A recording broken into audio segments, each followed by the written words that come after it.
Tombina masa nomlaga haudorakpaduda Jamesu makeup thorakle. Jamesu haugalage haiduna mangaktu nomi.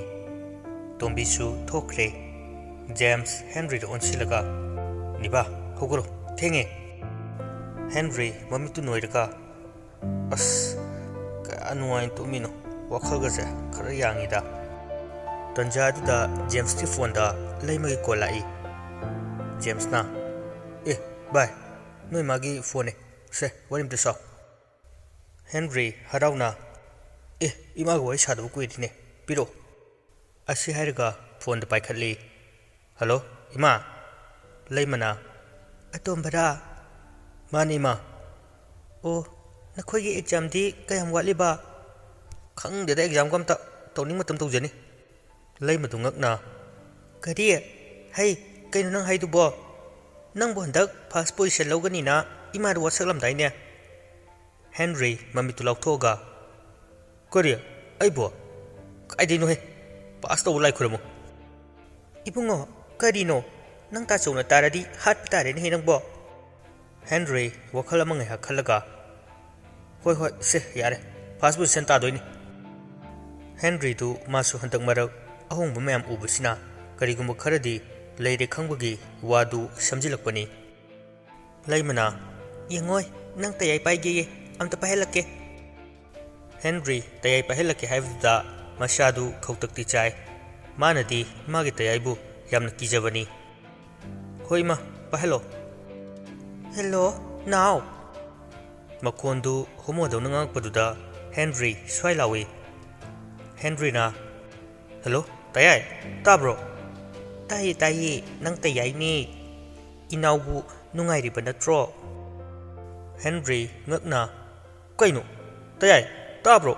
konano pairisbo kaino he nang tayai ye Christian ni kaino ngaurubu nangbo ha tayai ye Christian kaino homo do ngangi duna tayai Newton di haima homo ga haye angang siyamna ngamlame nang ko ai sawhalakanu kaino nang tayai Newton haibo tayai di ai ni ta chaw Newton di thabak chatki imda leitiye. Henry tu masa hena ngaukre phone da muk yengi James da muk yengi phone da onsilaga tayai thamage asi harga phone du kupthali. Henry sor sang na kontharaga kaino to rispoibo nongan baga tarang chatpa hore tayai ni ta sok on kraba aduga ta sok na tayai adusu tayai homo. James noklaga hai yare nang bunno tayai ga yam nungsina daine nang abok na nahu mapo ama poi haido chumani. Henry makok tu pairaga oh ai kuini hingtung mandre mangla tai bangla gyan men ta da khai ai bule helibu isor nang bu ai nu warawi ko. James na law thengi mai me taru se chaitek thiaga brush tawdu oiramni ne ha mo kaino chaitek thek waisina law yare wathinga ngano asi harga ani du maninglom de lai maning de cheliwa turel gi chel do aduki matik fajai uwa kaya amasu hain humna sanari. James turel mapan da horiwa upambi macha amadagi mana khara patpat thali aduga mayada chamsu chamduna hapchilaga prok sairga laikre. Henry su James na tawribadu munna yenglibani. James na mu mangwanda mana ahum mari pirei. Henry ngakna kaino sina. James mana singdu saibu yabu sairaga nakanda othokre aduga turel gi isingdu makhuna khara kallaga machindu tengthoi. James na bye ikudi brush kamta laiti ipa ipugi masi manasi sairgane chin singdokne si sairo khadi khara khabne. Henry na as yareda ai chindang tengjarage. James na ekoisi laire na ikai piro ni panangi se nachindo sormanam sifau yore aduna amta singdo. Henry James ki maning mamang thatpa wahai thuda makuk tu haifet kholaga mana ani tu maya da hapchilaga prok sairami hek saibuga hu taren mu kharga leiram batuda Henry handorei bo kaino sibo hu de hena khai ai ngamroi sor adum nam thezarage asi harga turel dagi ising du makut ani changna kankhatli aduga mayada sat umchinbaga nga macha macha yaurga lerami Henry abung machindagi loina ising du kamthoi nipa as ai odore kai ising sibo nga ngakta James Bisumani suklaga yam pakina nangdia nasir water si nang khangdre masagi nga macha macha dum yaujabani adum thakchile su yabdu immune system kalle haini judi Henry na ai immune system ka kanjaningre pele nogi yumda leibuduna nga amte yaude kamai torino aduna phadi chopana sumdopane kariya Henry madakta non khatlaga kapai hey iswa ai bu hane fam thilo ai isigi mafam sida hingbunga maroye ai na kari lan khibagi dandi ne ngonda pirise asi haina non tharakpada mikhudi James ki nakanda lepka lerami Henry khangpre khangna laurami oima James su Henry na laurpaduda khangladuna leithoi mikhu mohit manayum khalaga leirambaduda James changsilaga mabuku thimjili apo imung dum leiba yadro horen ahingdi abuk soina gyan tarani pungun tramari se lan thodi abuk pharani babna su thoni jakhrabane James mabuku them nautana imung du pusilai tombina chakmai thagalamle Henry ti aduma James matungda inaduna leire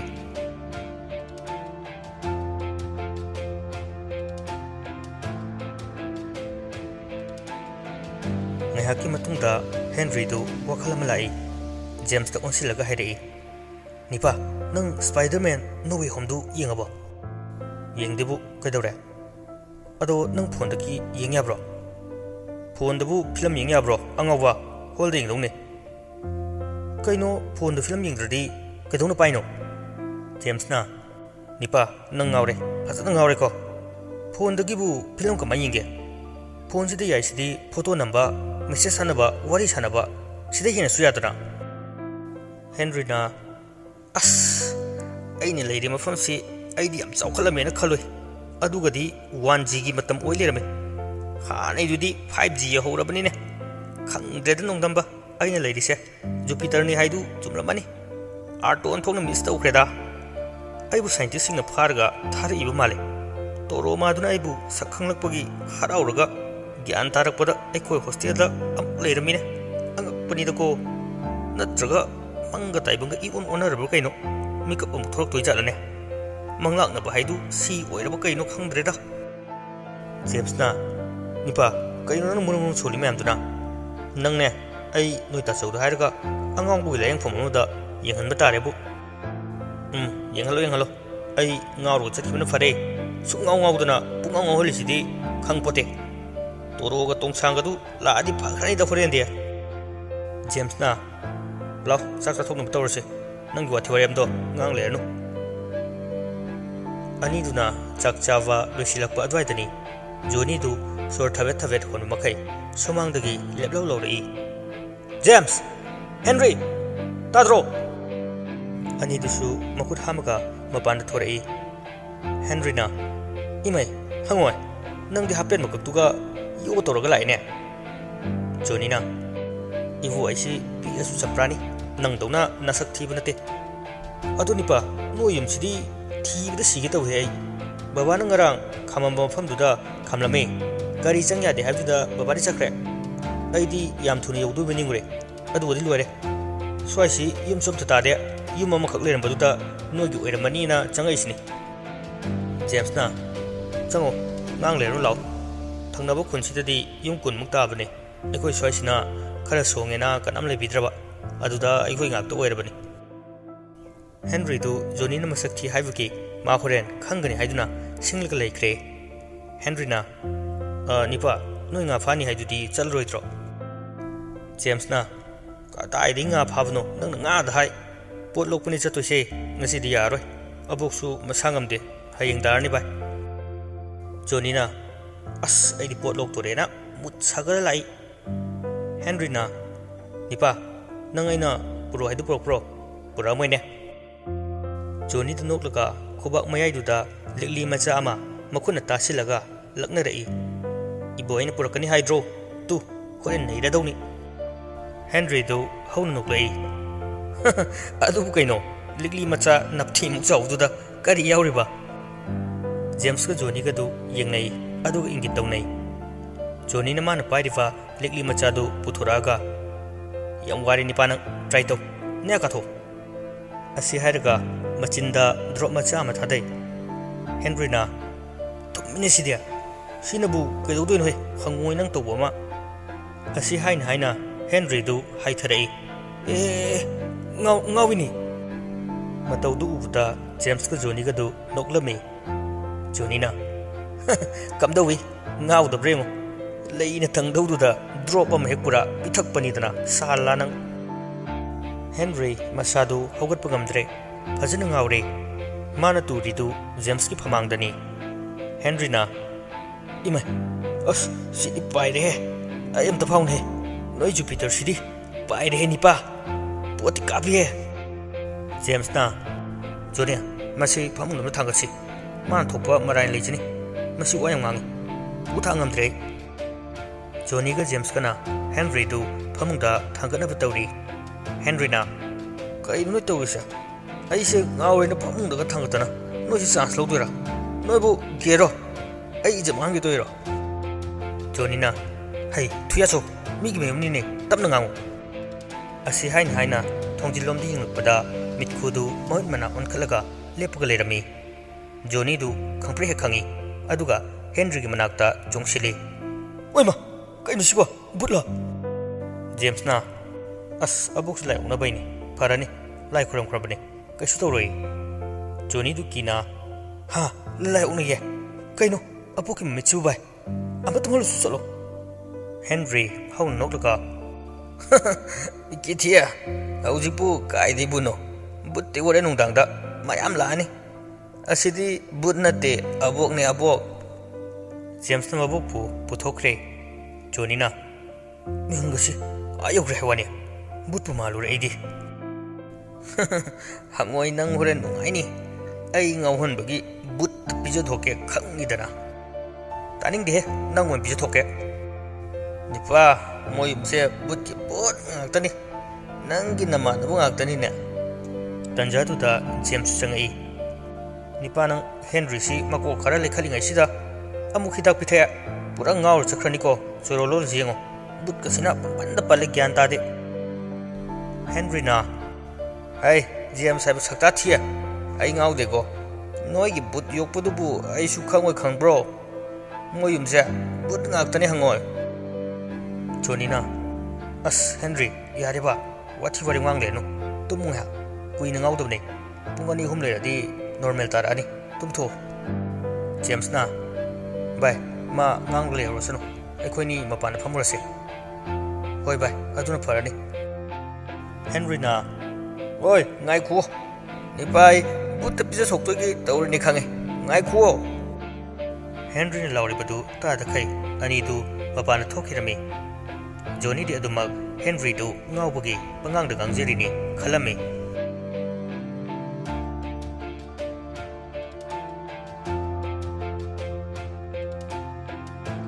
ꯏꯕꯨꯡ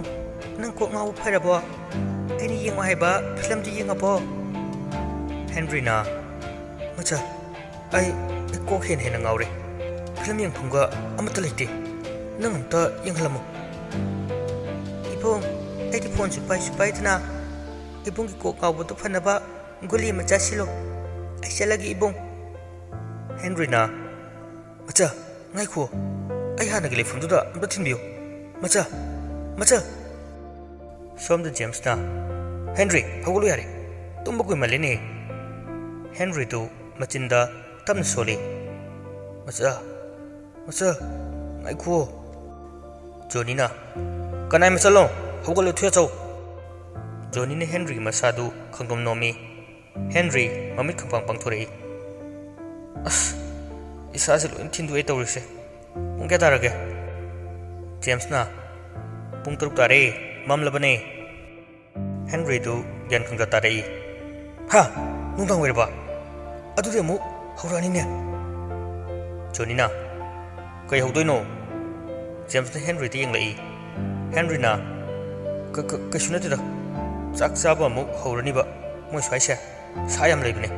ꯆꯥꯛ ꯆꯥꯕ ꯂꯥꯛꯄꯒꯤ ꯖꯤꯡꯒꯗꯒꯁꯦ ꯍꯣꯔꯦꯟ ꯆꯠꯀꯅꯤ ꯖꯣꯅꯤꯅ ꯑꯣ ꯑꯗꯨꯗꯤ ꯑꯃ ꯐꯥꯎꯔꯒ ꯍꯌꯦꯡ ꯊꯣꯡꯉ ꯆꯥꯁꯤꯅ ꯍꯦꯟꯔꯤꯅ ꯍꯣꯏ ꯌꯥꯏ ꯐꯥꯁꯦ ꯃꯤꯠꯈꯨꯁꯨ ꯒ꯭ꯌꯥꯟ ꯈꯔꯗꯤ ꯇꯥꯔꯦ ꯑꯗꯨꯕꯨ ꯃꯁꯥꯗꯨ ꯐꯖꯅ ꯂꯦꯡꯕ ꯉꯝꯗ꯭ꯔꯦ ꯐꯃꯨꯡꯗ ꯍꯤꯞꯇꯨꯅ ꯂꯥꯏꯔꯣꯟ ꯇꯤꯂꯣꯟ ꯁꯣꯟꯗꯨꯅ ꯂꯩ ꯖꯦꯝꯁꯅ ꯚꯥꯏ ꯆꯥꯛ ꯆꯥꯊꯣꯛꯎꯔꯁꯤ ꯍꯣꯔꯦꯟ ꯃꯌꯥꯝꯒꯤ ꯊꯥꯕꯁꯨ ꯆꯠꯇꯣꯏꯅꯤ ꯖꯣꯅꯤꯅ ꯁꯥ ꯃꯌꯥꯝꯒꯤꯔꯣ ꯍꯥꯏꯁꯦ ꯍꯦꯟꯔꯤꯅ ꯃꯥꯅꯦ ꯆꯤꯡꯗꯁꯨ ꯆꯠꯂꯒꯅꯦ ꯁꯅꯥ ꯂꯨꯄꯥ ꯗꯥꯏꯃꯟꯒꯅꯦ ꯈꯨꯜꯂꯨꯗꯣꯏꯅꯤ ꯃꯣꯏ ꯑꯕꯣꯛꯅ ꯉꯁꯤ ꯈꯨꯟꯕ ꯆꯠꯂꯨ ꯍꯥꯏ ꯖꯣꯅꯤꯅ ꯍꯥ ꯑꯁꯦꯡꯕꯩꯔꯣ ꯍꯥꯏꯁꯦ ꯍꯦꯟꯔꯤꯅ ꯃꯥꯅꯦ ꯂꯥꯛꯑꯣ ꯆꯥꯛ ꯆꯥꯊꯣꯛꯑꯁꯤ ꯊꯨꯅ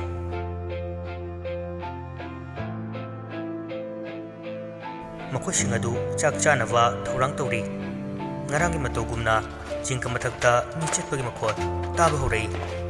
ꯍꯦꯟꯔꯤ ꯀꯤꯔꯕꯁꯨ ꯀꯤꯅ ꯃꯥ ꯖꯣꯅꯤꯕꯨ ꯁꯥꯟꯅꯒꯦ ꯈꯟꯅ ꯀꯤꯗꯕ ꯁꯥꯔꯤ ꯖꯣꯅꯤꯅ ꯀꯩꯅꯣ ꯃꯊꯛ ꯆꯠꯂꯤꯁꯤꯅ ꯁꯥꯔꯣ ꯍꯦꯟꯔꯤꯅ ꯃꯥꯅꯤ ꯁꯥ ꯉꯥꯛꯇꯅꯤ ꯖꯣꯅꯤꯅ ꯏꯄꯥ ꯁꯥ ꯐꯥꯔꯨꯁꯤ ꯑꯩ ꯀꯣꯟꯅ ꯆꯥꯔꯒꯦ ꯆꯥꯔꯤꯕ ꯆꯥꯛꯇꯨ ꯇꯣꯛꯑꯒ ꯈꯨꯠ ꯍꯥꯝꯒꯦ ꯇꯧꯏ ꯖꯦꯝꯁꯅ ꯏꯄꯥ ꯑꯝꯇ ꯆꯥꯛꯁꯤ ꯆꯥꯈꯣ ꯋꯥꯊꯤ ꯇꯧꯅꯣ ꯍꯦꯟꯔꯤꯅ ꯐꯥꯍꯜꯂꯨꯁꯨ ꯀꯩꯅꯣ ꯃꯤꯅ ꯑꯁꯨꯛ ꯐꯥꯅꯤꯡꯉꯕꯣ ꯖꯦꯝꯁꯅ ꯍꯦꯟꯔꯤ ꯀꯥꯔꯟ ꯉꯥꯅꯨ ꯖꯣꯅꯤ ꯆꯥꯛꯇꯣ ꯍꯥꯟꯅ ꯆꯥꯈꯣ ꯑꯕꯣꯛ ꯁꯥꯎꯔꯛꯑꯅꯤ ꯃꯅꯤꯡ ꯃꯌꯥ ꯁꯤꯟꯕ ꯊꯨꯡꯅ ꯉꯔꯨꯝ ꯉꯪꯕ ꯃꯤ ꯆꯦꯟꯕ ꯃꯥꯟꯕ ꯁꯞꯇ꯭ꯔ ꯀꯌా ꯑꯃ ꯇꯧꯔꯛꯏ ꯇꯣꯝꯕꯤꯅ ꯆꯥꯛ ꯆꯗꯨꯝ ꯇꯥꯔꯒ ꯐꯛꯂꯥꯡꯒꯤ ꯑꯍꯣꯕ ꯃꯆꯥ ꯑꯗꯨꯗ ꯆꯥꯛꯁꯤꯡꯗꯨ ꯁꯠ ꯍꯨꯜꯂꯤ ꯕꯨꯠ ꯕ꯭ꯔꯦꯗ ꯃꯌꯥꯝꯗꯨꯁꯨ ꯃꯨꯟꯅꯗꯅ ꯃꯈꯣꯜ ꯊꯣꯛꯄ ꯃꯈꯩ ꯆꯥꯔꯤ ꯍꯦꯟꯔꯤꯗꯤ ꯍꯨꯃꯥꯡ ꯑꯅꯞꯄꯤ ꯀꯥꯡꯂꯕꯅꯤ ꯖꯣꯅꯤꯗꯤ ꯆꯥꯛꯀꯗꯨ ꯄ꯭ꯔꯞ ꯆꯥꯁꯤꯜꯂꯒ ꯃꯈꯨꯠ ꯍꯥꯝꯈ꯭ꯔꯦ ꯆꯥꯛꯊꯥꯛ ꯐꯪꯂꯕ ꯕꯨꯠꯁꯤꯡꯗꯨꯗꯤ ꯑꯃꯨꯛ ꯃꯥꯒꯤ ꯃꯐꯝꯗ ꯍꯟꯅꯈ꯭ꯔꯦ ꯖꯣꯅꯤ ꯆꯥꯛ ꯇꯣꯛꯂꯕꯅꯤꯅ ꯃꯥ ꯁꯥ ꯌꯦꯡꯒꯦ ꯍꯥꯏꯗꯨꯅ ꯃꯃꯥꯡꯊꯣꯡꯗ ꯇꯞꯅ ꯊꯣꯔꯛꯏ ꯑꯗꯨꯕꯨ ꯑꯉꯛꯄꯒꯤ ꯃꯇꯧꯅꯤ ꯀꯣꯟꯊꯣꯡ ꯑꯗꯨꯗ ꯃꯁꯝ ꯏꯐꯥ ꯐꯥꯕ ꯃꯤꯗ ꯂꯥꯏꯔ ꯈꯪꯗꯕ ꯑꯃ ꯆꯦꯞꯊꯗꯅ ꯌꯦꯡꯂꯕꯗꯨ ꯖꯣꯅꯤꯅ ꯎꯔꯦ ꯖꯣꯅꯤ ꯇꯞꯅ ꯍꯩꯁ ꯃꯁꯤꯗꯤ ꯁꯥꯗꯤ ꯃꯥꯟꯗꯦ ꯍꯨꯔꯥꯟꯕ ꯑꯣꯏꯔꯖꯥꯠꯂꯥ ꯈꯪꯅꯤꯗꯅ ꯍꯨꯔꯥꯟꯕ ꯐꯥꯒꯦ ꯍꯦꯟꯔꯤꯁꯨ ꯖꯣꯅꯤꯒꯤ ꯃꯅꯥꯛꯇ ꯂꯥꯛꯏ ꯖꯣꯅꯤꯅ ꯈꯨꯅꯤꯡ ꯀꯥꯡꯗꯅ ꯇꯞꯅ ꯃꯆꯤ ꯃꯔꯨꯝꯗ ꯆꯠꯂꯤꯕꯗꯨ ꯎꯔꯛꯏ ꯍꯦꯟꯔꯤ ꯇꯞꯅ ꯍꯩ ꯏꯄꯥ ꯀꯩꯅꯣ ꯇꯧꯏꯗꯣ ꯖꯣꯅꯤꯅ ꯂꯥꯡꯒꯅꯨ ꯍꯥꯏꯅ ꯏꯪꯒꯤꯠ ꯇꯧꯔꯛꯏ ꯍꯨꯔꯥꯟꯕ ꯂꯥꯛꯏ ꯈꯣꯡꯊꯣꯡꯗ ꯃꯀꯣꯛ ꯊꯤꯡꯒꯠꯂꯒ ꯃꯁꯝ ꯐꯥꯕ ꯍꯨꯔꯥꯟꯕ ꯑꯃ ꯂꯩꯔꯤ ꯁꯦꯡꯉꯣ ꯍꯦꯟꯔꯤ ꯃꯁꯝ ꯐꯥꯕ ꯍꯥꯏꯔꯛꯄꯗꯨꯗ ꯁꯝꯐꯥꯕꯤ ꯑꯣꯏꯔꯝꯅꯤ ꯈꯪꯗꯅ ꯄꯟꯊꯗꯅ ꯍꯣꯠꯇꯅ ꯀꯣꯟꯊꯣꯡ ꯇꯝꯅ ꯆꯦꯟꯊꯣꯛꯈꯤ ꯀꯣꯟꯊꯣꯡꯗ ꯂꯩꯔꯝꯕ ꯃꯤꯔ ꯁꯥꯔ ꯈꯪꯗꯕ ꯑꯗꯨꯁꯨ ꯍꯦꯟꯔꯤ ꯆꯦꯟꯁꯤꯜꯂꯛꯄꯒꯤ ꯃꯈꯣꯜꯗꯨ ꯇꯥꯕꯗ ꯃꯃꯤꯠ ꯃꯅꯥ ꯂꯪꯊꯣꯛꯑꯒ ꯃꯇꯨꯡ ꯍꯜꯂꯒ ꯆꯦꯜꯂꯤ ꯍꯦꯟꯔꯤꯅ ꯁꯝꯐꯥꯕꯤ ꯉꯥꯏꯈꯨꯑꯣ ꯇꯣꯔꯣ ꯑꯩꯅꯦ ꯃꯃꯥꯡꯗ ꯆꯦꯜꯂꯤꯕ ꯑꯗꯨꯗꯤ ꯈꯪꯄꯥꯏ ꯄꯥꯏꯈꯠꯂꯒ ꯆꯣꯡꯈ꯭ꯔꯦ ꯀꯔꯥꯏ ꯌꯧꯈ꯭ꯔꯕꯅꯣ ꯍꯥꯏꯕ ꯍꯦꯟꯔꯤ ꯈꯪꯗ꯭ꯔꯦ ꯖꯣꯅꯤꯁꯨ ꯁꯣꯔ ꯊꯕꯦꯠ ꯍꯣꯜꯂꯒ ꯆꯦꯟꯁꯤꯜꯂꯛꯏ ꯀꯔꯤꯅꯣ ꯅꯨꯄꯥ ꯅꯪ ꯇꯧꯏꯗꯨꯕꯣ ꯑꯩꯅ ꯍꯨꯔꯥꯟꯕ ꯐꯥꯒꯦ ꯇꯧꯔꯒ ꯅꯪꯅ ꯍꯦꯛ ꯆꯦꯜꯍꯟꯈꯤꯗ ꯍꯦꯟꯔꯤ ꯖꯣꯅꯤꯅ ꯉꯥꯡꯂꯤꯕꯗꯨ ꯇꯥꯗꯦ ꯃꯥꯗꯤ ꯁꯝꯐꯥꯕꯤꯕꯨ ꯀꯣꯏꯊꯤ ꯊꯤꯔꯤ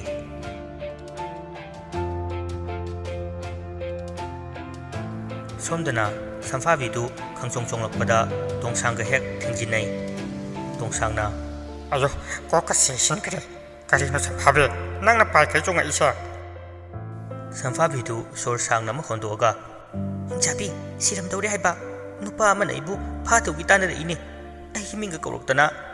ꯁꯛꯇꯤ ꯌꯥꯝꯅ ꯂꯩꯕ ꯃꯥꯜꯂꯦ ꯑꯁꯤꯒꯤ ꯌꯨꯝꯁꯤꯒꯤ ꯍꯅꯨꯕꯤꯗꯣ ꯇꯣꯡꯁꯥꯡꯅ ꯆꯠꯂꯣꯍꯦ ꯕꯨꯠ ꯅꯪꯅ ꯃꯤꯅ ꯇꯥꯟꯅꯔꯛꯑꯦꯅ ꯐꯥꯗꯣꯔꯦꯅ ꯆꯦꯜꯂꯛꯏꯅꯤꯅꯦ ꯑꯩ ꯇꯧꯒꯦ ꯂꯥꯎ ꯇꯝꯅꯔꯒ ꯍꯥꯠꯀꯦ ꯁꯝꯐꯥꯕꯤꯅ ꯅꯪꯅ ꯈꯪꯗ ꯇꯧꯔꯤꯅꯤ ꯏꯕꯦꯝꯃ ꯏꯃꯨꯡꯗꯒꯤ ꯆꯦꯟꯊꯣꯔꯛꯄꯗꯅꯦ ꯃꯌꯥ ꯑꯄꯥꯛꯄ ꯑꯅꯤꯈꯛ ꯎꯏꯌꯦ ꯌꯥꯝ ꯀꯤꯌꯦ ꯑꯩ ꯇꯧꯒꯦ ꯂꯥꯛꯑꯣꯁꯦ ꯑꯅꯤꯗꯨ ꯄꯥꯏꯈꯠꯂꯒ ꯎ ꯃꯔꯨꯝꯁꯤꯡꯗꯨꯗ ꯂꯨꯝꯃꯒ ꯂꯥꯛꯂꯝꯃꯤ ꯁꯣꯝꯗꯅ ꯖꯦꯝꯁꯅ ꯀꯧꯔꯛꯄꯗꯒꯤ ꯑꯅꯤꯗꯨ ꯆꯥꯛ ꯊꯥꯕ ꯆꯠꯅꯕ ꯁꯦꯝ ꯁꯥꯗꯨꯅ ꯊꯣꯔꯛꯏ ꯖꯣꯅꯤꯅ ꯆꯐꯨꯒ ꯃꯆꯥ ꯄꯥꯏꯗꯅ ꯌꯦꯟ ꯃꯆꯤꯟꯖꯥꯛ ꯊꯥꯗꯣꯏꯔꯣ ꯑꯩꯈꯣꯏꯁꯦ ꯍꯦꯟꯔꯤꯅ ꯍꯩ ꯑꯄꯪ ꯍꯣꯔꯦꯟ ꯁꯅꯥ ꯂꯨꯄꯥꯁꯤꯡꯗꯨ ꯆꯐꯨꯁꯤꯗ ꯍꯥꯞꯆꯤꯜꯂꯛꯇꯣꯏꯅꯤꯅꯦ ꯑꯊꯥꯞꯄ ꯃꯐꯝꯗ ꯁꯥ ꯀꯩ ꯀꯞꯄꯒꯤ ꯃꯈꯣꯜ ꯍꯧꯅ ꯇꯥꯔꯤ ꯄꯨꯡꯗꯤ 9 ꯇꯥꯗ ꯉꯥꯏꯔꯤꯕꯅꯤ ka hena tamnabadi hudri adubu ichik chikpa mi pong tadaba mafam oibna thawai kaya mapan thokpa horaklabani samfaviga tungsangasu nupa ahum chalibadu ufta lona lona tungdagi inerakle Henry mi inabagi mukol tavda tungfat yingi adubu kanasu ude hauredan nipa James na tuminamda chalu bai Johnny na sathokpa horbo haisa karaino Henry na makok mari panwa saga yam thokpane haidari makok pandava angang ama makoi ahungi mamangda samaga fatchen ki Johnny khamprek khangna hais hujiki samandida uwa maraktagi makhol hauna noksilakpa haurai Johnny na kaino makhol sibo sarane Johnny du kiti kirum tawna sorgadu chawna honba haurai Henry waga ngangde tumina James ki makutu samaga chali